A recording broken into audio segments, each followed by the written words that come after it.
on Crypto Unqualified. Yeah? Should I do it again? Do it again. I feel like I'm in a wormhole. Go to the left just a hair. On this week's episode, on-chain... On this week's episode, Vechain and Ontology are set to launch their mainnets. We actually try to explain Polymath this time, your boilerplate crypto news, and some promising EOS wallet tools. Coming up next on Crypto Unqualified. I think that was okay. Yeah. All right. Good afternoon to our viewers.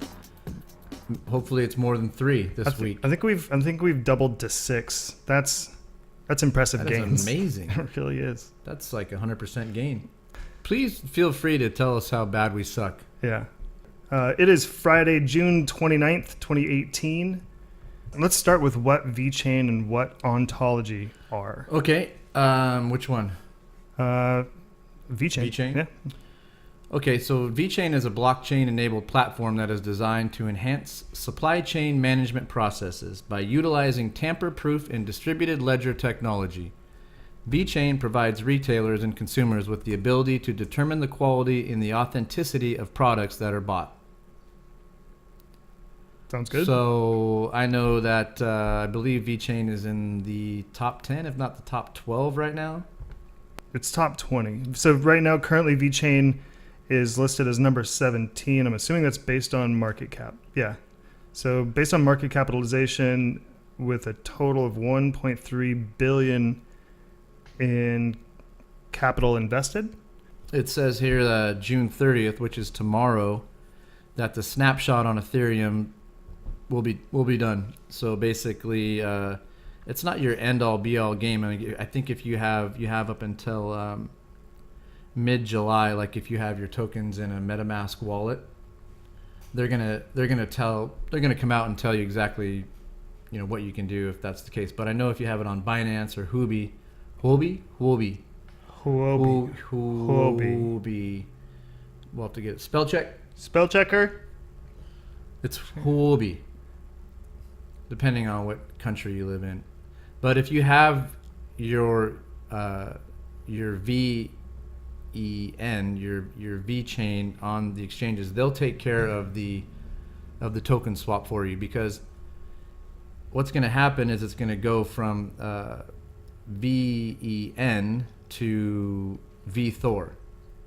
So your Vechain tokens will become VThor tokens, and Thor is going to be basically the new network, the Vechain Thor blockchain.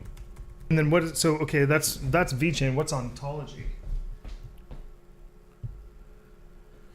Ontology is, the real, I guess, specific thing that Ontology is a blockchain distributed ledger network, which combines a distributed identity system, distributed data exchange, distributed data collaboration, distributed procedural protocols, distributed communities, distributed attestation, and various industry-specific modules. Together, this builds the infrastructure of a peer-to-peer trust network, which is cross-chain, cross-system, cross-industry, cross-application, and cross-device. I think the gist of it is that they're both launching their mainnets. And so a little bit about Ontology's mainnet. It says, barring any unforeseen circumstances, June 30th, 2018 is the day that Ontology's native blockchain mainnet is going live. And after this has happened, Ontology's NEP5 ONT tokens on Neo's mainnet will need to get swapped for ONT tokens coins on Ontology's mainnet. Just like Neo, Ontology has a dual token model, ONT and ONG. Once the mainnet has gone live, holders of ONT will periodically, once a month, receive ONG. So ONG is going to be the gas. Are you saying OMG? No, ONG. Like ONG is going to be, basically Ontology's gas. So what gas is for Neo, ONG will be for Ontology. Gotcha. What is the deadline for doing the token swap, you might ask? I might. You're asking? What is the deadline? Funny you would ask. Users will have until October 1st, 2018 to complete the swap. If ONT is not swapped before this deadline, it will remain on the NEO blockchain and will not get transferred to the Ontology mainnet. So people have a lot of time. You guys have a lot of time out there to swap your Ontology tokens. How does a token swap happen? You might ask. How does the token swap happen? Well, Benjamin, if you currently have ONT tokens on one of the exchanges that have officially announced support for Ontology's blockchain upgrade and token swap, such as Binance, then you don't need to do anything, since such exchanges take care of everything for you. As of June 29th, which is today, the following exchanges have promised to support automatic token swap: Binance, Bitmart, CoinEgg, Gate.io, Huobi Pro, OKX, and Upbit. So it says the manual method is to use a NEO wallet or ONTO, Ontology's comprehensive decentralized client, which includes a wallet and which is explained to be released on July 2018, to complete the token swap. The NEO wallet and the ONTO wallet will use the same address, private key, and WIF. Benjamin, what does WIF mean? Whiff. I have no idea. WIF? Can we get a description on WIF? I was just reading a CoinDesk article on Ontology. If all goes well, 700 million worth of cryptocurrency is about to find a new home. Ontology, which is a Shanghai-based project that works closely with NEO, is expected to launch its live blockchain tomorrow. Yeah. It says it's described as an enterprise-focused platform, and it's seeking to provide a high volume of fast and cheap transactions. So, Ontology is one of several blockchains catering to enterprise that have recently or will soon go live. Tron and Vechain being other notable contenders. Can you pull up Coin Checkup? Do you have it in front of you? I do. We were saying that Vechain, listed in terms of market capitalization ranking, is number 17 at 1.35 billion. Ontology is 19 with 730.6 million. What do you think about this Facebook now reintroducing crypto ads? Do you think is there a big story there, or do you think that's just like whatever? There is. Do you want to talk about that story? Facebook likes money. Yeah. Facebook likes money. That's the story. That will continue to be the story. Breaking news. We just keep bringing it left and right. Pow. Yeah. We've been talking about, for all of our first two episodes, or at least the last one, that we were going to talk about Polymath. I don't think we can talk about Polymath yet. Okay. Do you want to... Okay, now we can talk about it. Now we can talk about it? Oh, okay. Did you finish with what you wanted to talk about with Vechain and Ontology? And maybe it's just... So this is maybe another part of why I was, kind of a little bit apprehensive about this episode. Yeah. Because I don't know anything about Vechain or Ontology or Polymath, for that matter. Yeah. Generally speaking, I don't know much about anything. But specifically, I don't know anything about those things. Probably a good time to say how much we don't know. Oh. Again. Yes. It's that time of the episode where we say, this is not financial advice. Tell them. Yeah. Tell them all about it. We are not financial advisors. We're just two guys that like crypto, and we talk about it all the time, and we got nothing better to do but set up all these cameras and lights and sit around and talk about it to you all. Tell our wives that we're doing big, important things. Yeah, right. Yeah. We have no credentials. No. We're not suggesting or advising that you buy anything. We're not selling anything. Except ourselves. Except potentially. To the right buyer. To the right buyer. No matter how you say that, it just sounds wrong. No, it doesn't. Right. Eventually, we'll actually probably put this in writing in the beginning of the show. I mean, so it's we don't on- have to say it every time. Yeah, if you go to Seattle, I mean, yeah, well, it'll become part of the intro reel, or at some point you'll see it. We've got to publish it. It's kind of lame that you have to do it. Like, but you have to do it. Well, because if you don't, and somebody says, "Oh, I saw Benjamin tell me to buy the bottom of the market, and it didn't turn out to be the bottom of the market." Oh, that sounds just like Farmer the Dell up the street there. It kind of sounds like yeah. what's that guy from Miracle? Not Miracle on 34th Street. What's the other one that I Christmas don't know. everybody This is watches? 2 episodes. You've done some pretty spot on. Zuzu's pedals, and I sold them for Dogecoin. That's really good. Who is that? Yeah. How do you do that with your voice? All right. So we talked about Vechain mainnet launch. We talked about Ontology mainnet launch.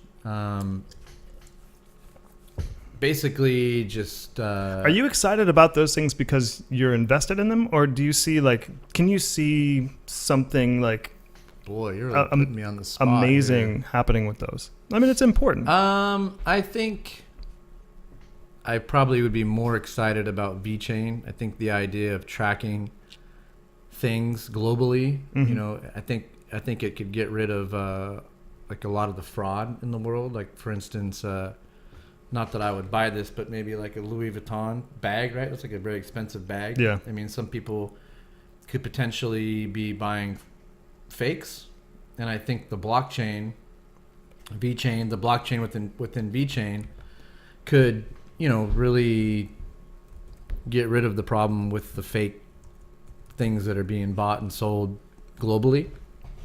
And I think that, there's a huge market for counterfeit products. I mean, watches, clothing, probably even diamonds. I mean, I don't know if they're going to have diamonds on their blockchain. It seems like that would be a logical thing to do. Yeah. they're already laser inscribing diamonds with barcodes or serial numbers or something. Automobiles, I think, would all eventually be on the blockchain. I know you and I were talking earlier about modem.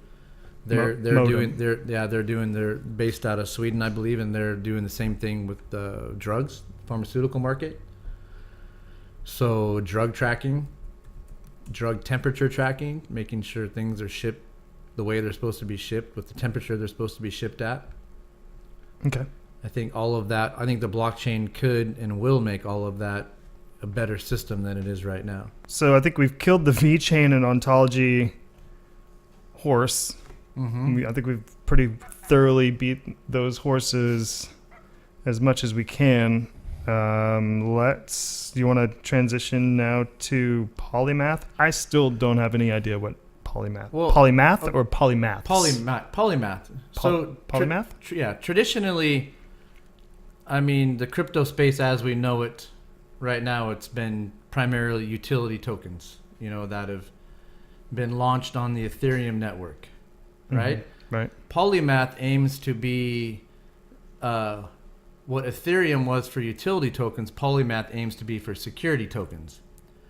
So Polymath, basically, I think their ultimate goal or their vision is that the stock market would all originally be will all eventually be on the blockchain. Tokenized. Yeah, instead of an ICO launching with the utility token, it'd be launched with the security token. Basically, it's the idea that in the future ICOs are going to be regulated, and it's sort of giving into that regulation. And the ICOs launching regulated, selling a security versus a utility token. That's good. Polymath, it's good right now it's hypothetical. It's basically a platform that was created. It's the brainchild, I believe, of Trevor Koverko is the CEO of Polymath. So a little bit more about Polymath and a little bit more about security tokens versus utility tokens. I've got some notes here. Basically, a security token is an ownership of asset. A utility token is an access to a network. Security tokens have investors. Utility tokens have purchasers that purchase to use it. Security tokens are regulated, and they'll have a KYC, know your customer.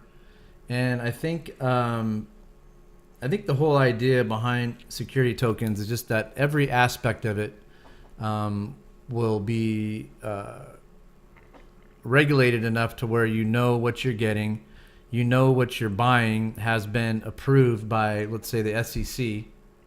So it's not like you're buying, as we know right now, there's so many ICOs that are out there, and you really don't know what you're getting, right?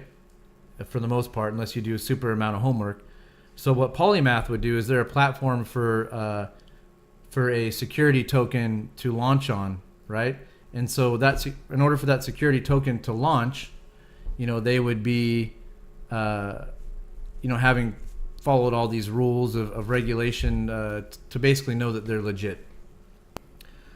So one thing about Polymath, I mean, looking back on blockchain and maybe pivotal moments on where things changed, Polymath could potentially be one of those moments where things really switched up from utility tokens to security tokens. And I think one of the things that people are waiting to see is how their partnership with Coral Financial Technologies works out. So Coral is a blockchain startup that is making financial and investing in companies simpler and more intuitive. It sees Polymath further its work of discovering ways to help companies raise capital while complying with security laws. Their CRL token will be the first token issued in Canada to represent equity ownership for token owners. Their company already adheres to national security laws and international financial reporting standards, accounting regulation, but they want the same level of scrutiny for the token, and we're going to help them achieve that goal with our ST20 token standard. Coral is using revenue sharing as a tool to provide financing to high potential early revenue companies. Did you say penitential? Let me read that again. Coral is using revenue sharing as a tool to provide financing to high potential early revenue companies. Let's see. Goes on to say Polymath's partnership with Coral helps to enable the framework to effectively create a securities token. Polymath dramatically lowers the barriers to entry for businesses looking to create tokenized securities on the blockchain and for investors looking to gain exposure to regulated asset-backed tokens. The Polymath marketplace will also give global investors access to security tokens that will instantly expose their portfolios to the token economy. So again, if this, a lot of people think this is the direction that it's going. Utility tokens being basically overtaken by security tokens. Maybe they'll work together. Maybe at first they'll mesh, and then it's hard to say how it'll work out. But it seems like Polymath had maybe the first initial vision of this transformation of ICOs and regulation. So we'll see what happens, Benjamin. Yeah. There was a Wall Street Journal article written, looks like in May. This is just a reprint that I found on hacked.com. It says fraudulent ICOs have raised more than $1 billion US. Do you have any more information as far as like EOS wallets and what people can do that still have their EOS floating around out there with their basically just their private key, and on where they could put that and I do, as a matter of fact. I think last week when we spoke, there was a scatter was one option. No, so last week when we shot, I said that I wanted to talk more about the Infinito Wallet. That's INFINITO. Infinito. Okay. That's another option. So that was the wallet that I was kind of excited about last week, because they said that they were the first universal wallet which was offering EOS mainnet integration. Would that be kind of how the Neon wallet is correlates with the Neo network? I'm not sure. Yeah. Okay. I've used the Neon wallet only sparingly. Okay. But I did download and install and use the Infinito wallet. You can get it from infinitowallet.io. And they say the Infinito wallet is the leading universal wallet, which offers an extending list. which offers an extending list of leading cryptocurrencies such as Bitcoin, Ethereum, Bitcoin Cash, if you like that kind of thing, EOS, Litecoin, Gas, Dash, Ethereum Classic, and Dogecoin. It also supports all tokens on the Ethereum network, the ERC20 tokens. It supports NEO's network tokens, the NEP5, and supposedly it supports the EOS mainnet. The problem is it doesn't really, as far as I could tell. So there's a caveat. If you had Infinito Wallet and you used that to register your Ethereum private key, or how do I explain this without making people's eyes glaze over? So when you had your EOS tokens, they existed in an Ethereum wallet. That Ethereum wallet had to be registered so that it would have a paired EOS private key. So if you had done that process with the Infinito Wallet, you would be able to use it. Once the snapshot happened, mainnet went live, all of that kind of stuff, boom, there it would be. So when I go to my Infinito Wallet app on my phone. So to not have been involved with it during the process of the coin swap is a little bit harder now to get your private key into the wallet. Am I understanding you correctly? Sorry, I can't password and talk at the same time. I thought that was your ringtone for a second.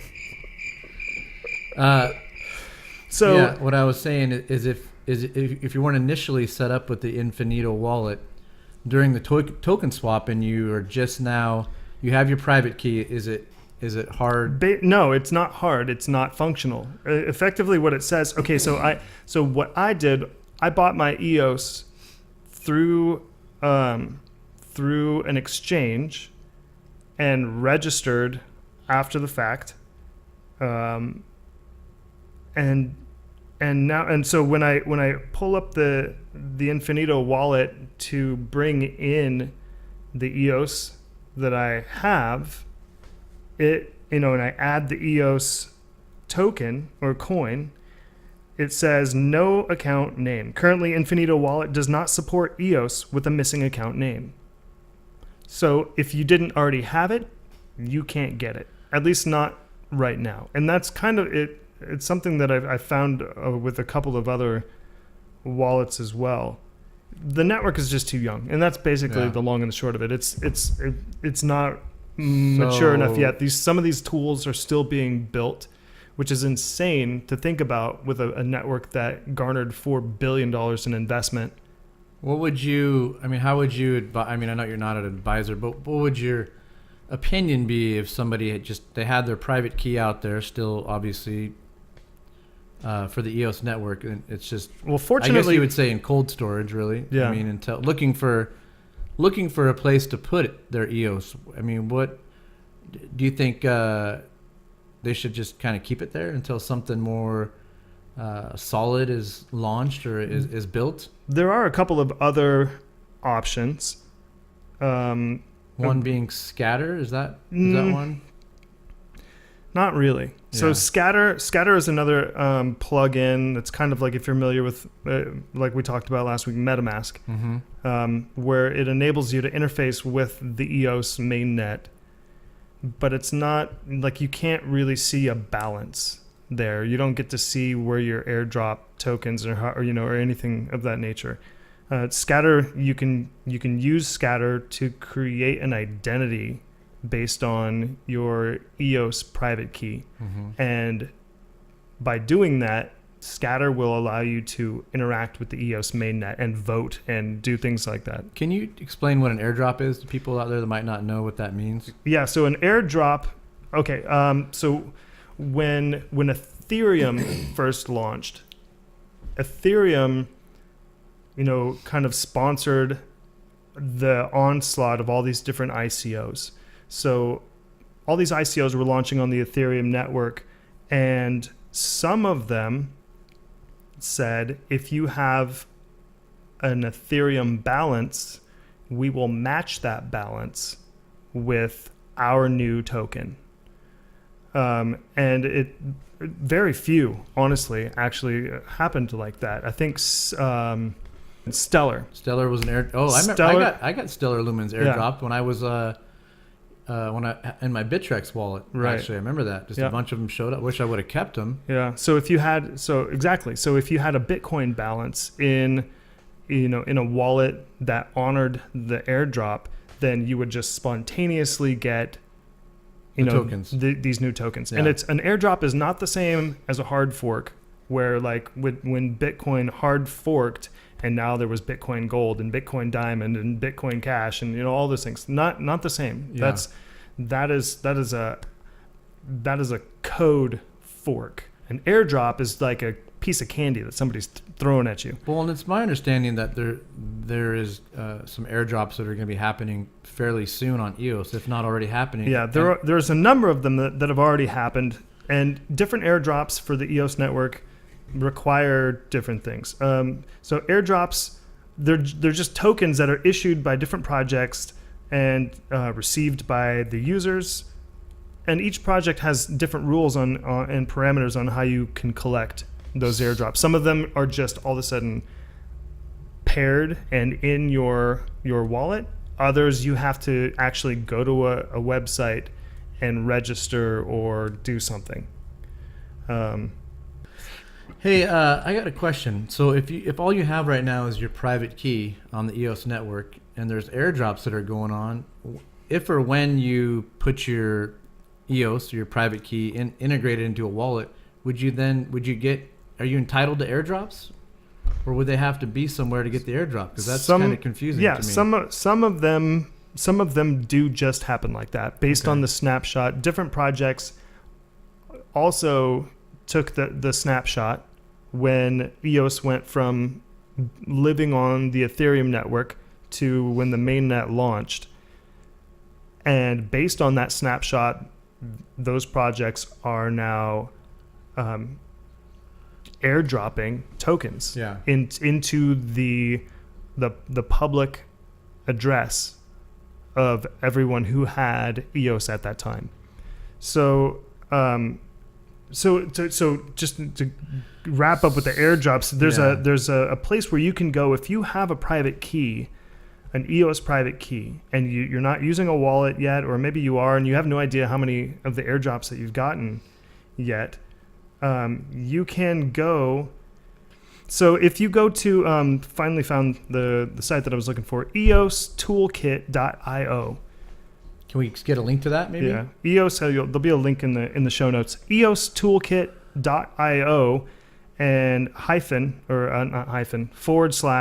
/search. And we'll have a link to that. So anybody, actually like myself, that just has their private key and would like to know if there's been anything airdrop correlated to it, you can go to this site and check it out. Yeah. So you can put in.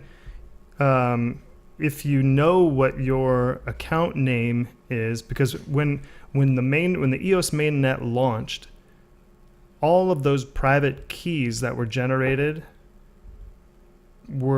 had an actual account name created for them. It's kind of a bit like an identity. But you can also search based on a public key as well. So if you have your EOS private public key pair, you can put your public key in and hit search, and it'll show you exactly what your balance is. It'll show you how many airdrops you've gotten, and I think there's been 1, 2, 3, 4. There's been a total of 5 true airdrops that have occurred. And you have to put in your private key to see what. No, you don't put in your private key. Never put your private key. That's a good thing to say then. Never ever put your private key into anything that you are not 100%. And so, what information do you put in to get to know what's been airdropped? You can either put in your EOS identity, your EOS account name, or you can put in your public key. Your public key. Okay. Right.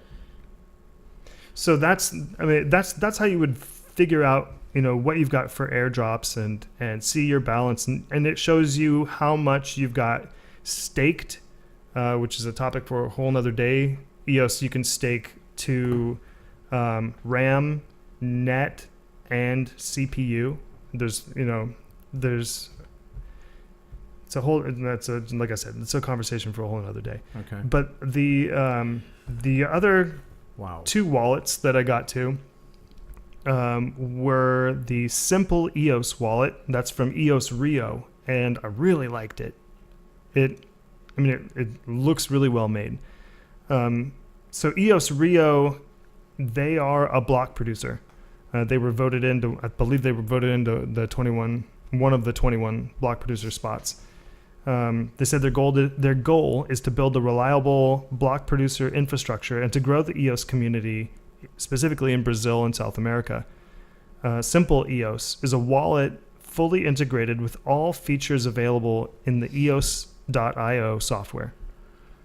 So the simple EOS wallet is a desktop application. It's compatible with Windows and Mac, and it's available on GitHub so that it can be fully audited by the community. If you are a developer or a coder and you know how to, dig through somebody's code and find out what it's doing, it's there for you to do it. The mobile version is coming, but it's not yet available.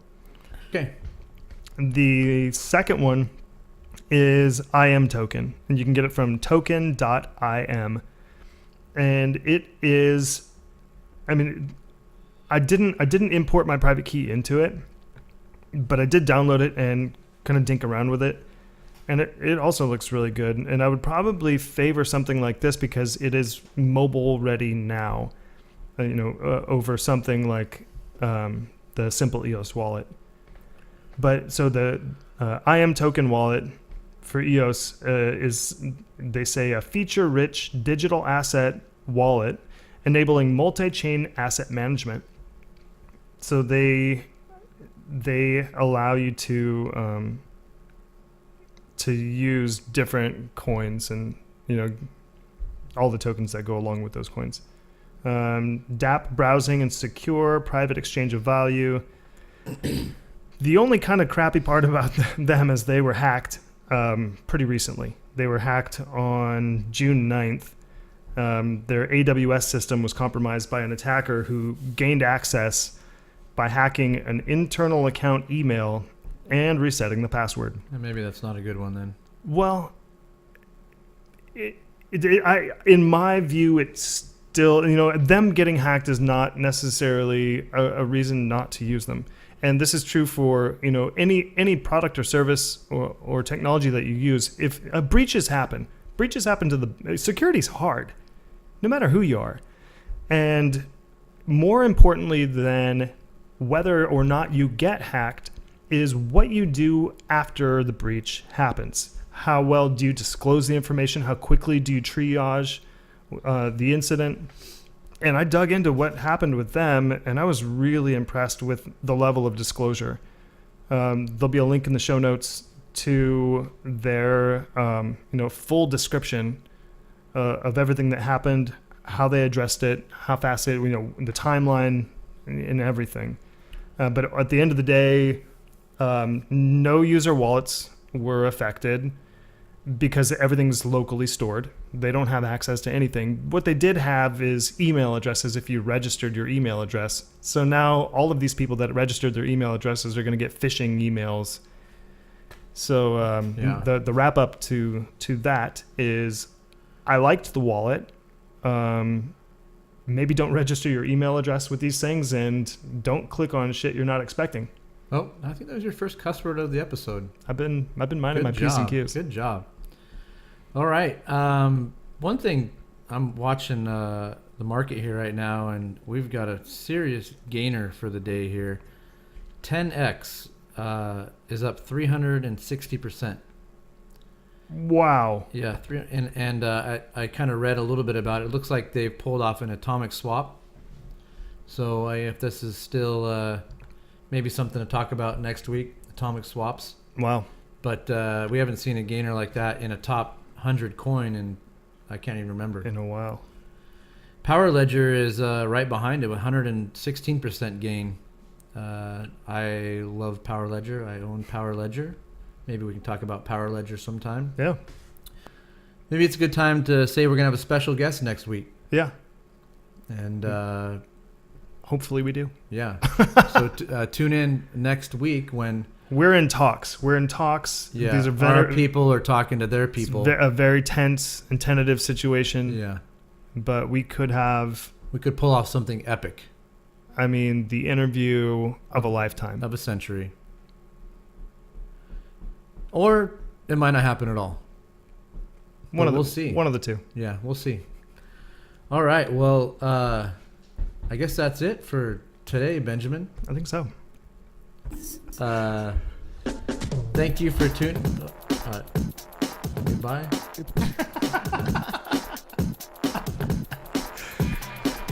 So this is one time when I'm...